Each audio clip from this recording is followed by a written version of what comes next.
যত রাজাকারের বাচ্চারা নাতিপুতি হলো মেধাবী, তাই না? মুক্তিযোদ্ধাদের নাতিপুতিরাও পাবে না, তাহলে কি রাজাকারের নাতিপুতিরা পাবে? আসসালামু আলাইকুম বন্ধুরা, কেমন আছেন সবাই? আশা করি সকলেই অনেক ভালো আছেন।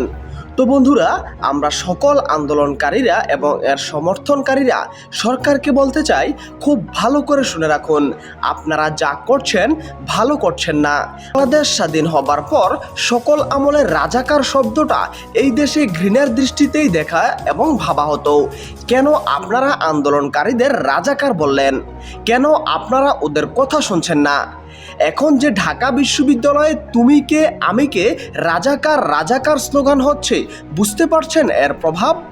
দেশে একটা প্রজন্ম রাজাকার শব্দটাকে ঘৃণার বদলে খুব স্বাভাবিক হিসেবে দেখতে শুরু করবে।